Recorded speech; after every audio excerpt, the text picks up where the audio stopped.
Olá, eu sou o professor Diogo Comba, o Diogão da redação de Português e Literatura também. É assim que você me encontra aqui no YouTube e em outras redes sociais. Professor Diogo Comba. Peço desde já para que você deixe o seu like, se inscreva no canal e ative o sininho. Você já deve ter visto aqui no canal dois vídeos que eu fiz sobre sonetos de Luís de Camões, até porque isso aí vai cair na prova objetiva da UERJ, do vestibular da UERJ 2022, que acontecerá lá em março. Só que aí eu voltei atrás, dei 2 passos atrás, para depois você conseguir dar 1 passo à frente. Olha só, gostou da dancinha? Praticamente um TikToker aqui, né? Para que você entenda melhor esses sonetos de Camões, ok? Primeiramente, a gente tem que observar que a gente, quando faz essa leitura de Camões, dos sonetos dele, da vida dele, a gente fica numa verdadeira oposição entre a vida ideal e romantizada de Camões e o saber de experiências feito, ok? Se você leu ou se você já leu sobre os Lusíadas, você sabe o que eu estou falando. Estou fazendo uma menção ao episódio do Velho do Restelo. E quando a gente fala de Camões, uma palavra central é a questão da viagem. Quando você estuda sobre Camões, você vê, cara, que ao longo da vida dele, ele viajou para a Ásia, lá para a Índia, viajou para a África, lá para Moçambique, né? Portugal, que tinha toda aquela ânsia colonizadora, e o Camões era um homem daquele tempo, era um verdadeiro soldado, ok?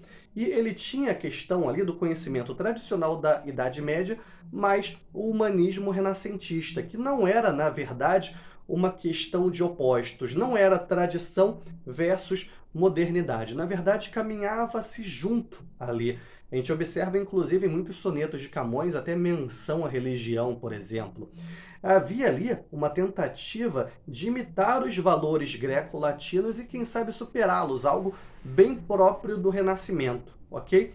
Camões era um soldado poeta, era praticamente um ideal de homem da sua época, muito embora, infelizmente, tenha morrido praticamente na miséria, nem era tão reconhecido do ponto de vista literário por outros poetas de sua época. Porém, tinha praticamente um lema que definia muito bem Camões: numa mão sempre a espada e noutra a pena, ou seja, uma espada e uma caneta, algo bem próprio de Os Lusíadas. E a gente observa, né, quando a gente fala de Os Lusíadas, quando a gente fala de uma epopeia como Os Lusíadas, a viagem de Vasco da Gama às Índias, a gente tende a achar que já é algo ultrapassado, mas Camões é um poeta contemporâneo. Se você pegar Monte Castelo, uma música do Legião Urbana, num dado momento, Renato Russo entoa, por exemplo, o que um soneto de Camões, o soneto Amor é fogo que arde de sem se ver. Camões tinha aquilo que a gente falava, né? Engenho e arte. Engenho era o talento e arte era a técnica.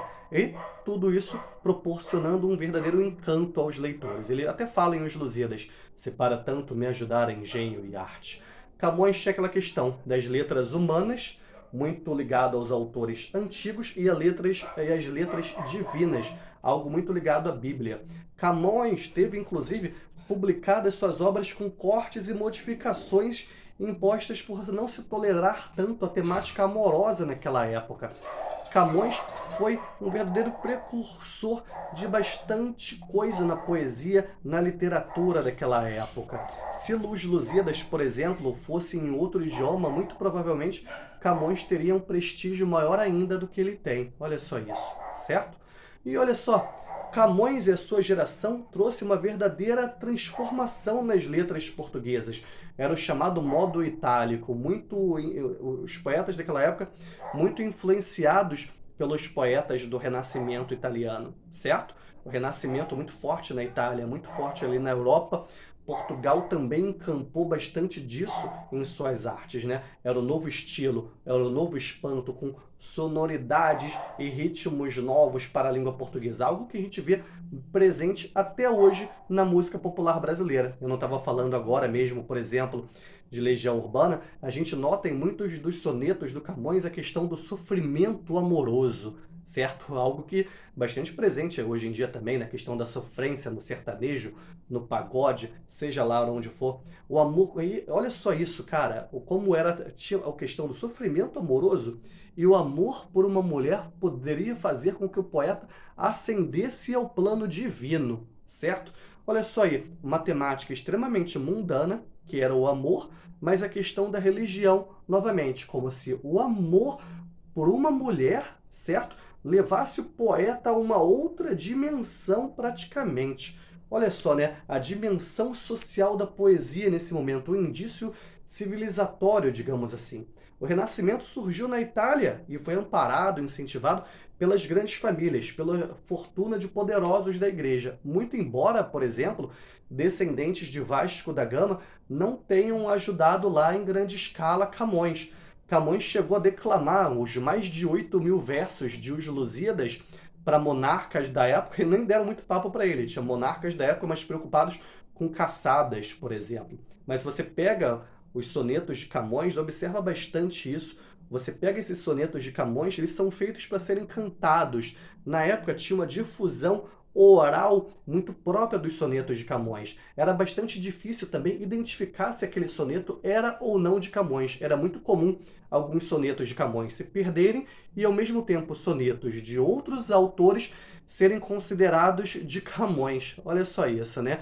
Mas a crítica, os estudos literários ao longo dos anos conseguiram reparar alguns desses erros, alguns desses equívocos. E quais são as principais temáticas nos sonetos de Camões que daqui a pouco você vai ver, você vai sair daqui, você vai ver os 2 vídeos que eu já tenho aqui no canal. Questão da confissão amorosa, a queixa existencial e as aventuras no mar. Aventuras no mar presente lá nos Lusíadas. Os Lusíadas conta a história da ida de Vasco da Gama às Índias, mas tem muito da questão do amor ao longo ali de Os Lusíadas. Tem a questão do amor no gigante Adamastor, por exemplo. Tem a questão do amor carnal na Ilha dos Amores também, certo? Enfim, isso aqui é só uma introdução. Espero que você tenha gostado. Se ficou com alguma dúvida, se quer dar alguma sugestão, deixa aí nos comentários. Que a força e a inspiração estejam com vocês, sem dizer adeus jamais.